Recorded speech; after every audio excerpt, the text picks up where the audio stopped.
Internet, and welcome to another episode of my cool friends. If this is your first time being here, hello, how are you? I'm so lovely to see you here. I was your smiling faces. We go live every week at 8:30 p.m. Eastern Standard Time. Ladies and gentlemen, our topic of the evening, if you have seen from the title, is Analysis Paralysis. So, what is this mighty topic that we have on the board today? Basically, I love talking about this, and it's the concept of let's say you're going shopping and you have two ice cream stores, and one ice cream store is a 32 flavors ice cream store where you have your chocolate, strawberry, vanilla, and then you have moose tracks and Superman flavor, and then a whole bunch of other rainbow of combinations for you. And then the other ice cream store that's across the street has three flavors. It has chocolate, vanilla, and strawberry. Now, we want first instinct oh, I'm gonna go to the store with more options for me. I'm gonna go to that one, and then we have to think about all the different choices that we have. However, statistically, we're not thinking about what we're going to be getting. We're going to be thinking about all the other 31 flavors that we are not getting. And so if we went to the ice cream store that had just three flavors, we would actually be happier with just the three choices. And this is where analysis paralysis comes in, is that we sometimes get stuck within the decision of, oh man, what do I want? And maybe theoretically, we would be happy with any of the 32 flavors of ice cream. However, that is not often the thinking process that we have. We're often thinking about oh, hey, I have a limited amount of time in the day. I have a limited amount of money that I can spend. Therefore, I want to maximize my resources of both time and money, and I want to see what is going to make me the happiest in this moment, and I'm going to examine every single one of these 32 flavors and see what is going to make me the happiest. And then within that process, we end up burning an enormous amount of time going for each and every one of these 32 flavors. All right, what's this one? What's in this ice cream? What is in this ice cream? I'm not sure if I would like that one as much as this ice cream over here. And then we keep examining each and every one of these options instead of approaching things with a spontaneous outlook. It's all right, what do we got here? Oh, that one looks good. I think I'll take that. And therefore, we're saving a lot of that. We're approaching this aspect because we have a precious resource of time, when in fact, over-examining and over-analyzing all of our options ends up burning more time than it would have if we just walked into the ice cream store and said you know what, I'm gonna go with that.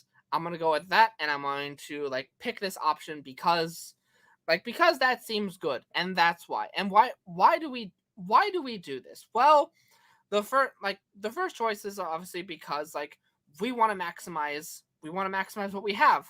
But in actuality, experiencing okay, you know what, I'm gonna pick something different today. If you're sitting around with a whole bunch of friends and you're saying, hey, I'm going to McDonald's, who wants McDonald's? Every single one of those friends is going to know what their regular is from McDonald's, because we are creatures of habit. And so every single person's gonna say oh, hey, I know what my regular is, I know what my habit is, and therefore I will stick within that comfort zone instead of trying something new and going into the realm of chaos.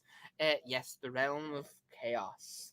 But a lot of times the realm of chaos also leads us to the realm of saving time, because we don't have to worry about okay, what are my options? We're not wondering about oh, hey, how many choices do I have to make? The old adage of you make 10,000 different choices in a single day, whether we're aware of it or not. Like, oh, hey, like, what am I going to get? What am I going to wear today? Like, what will I choose? Like, what if we chose like just the first option presented to us, provided it's not anything dangerous. Like, I know you're thinking of something very, very evil right now. Yes, yes, yes. So calm yourself. Calm yourself, Pikachu.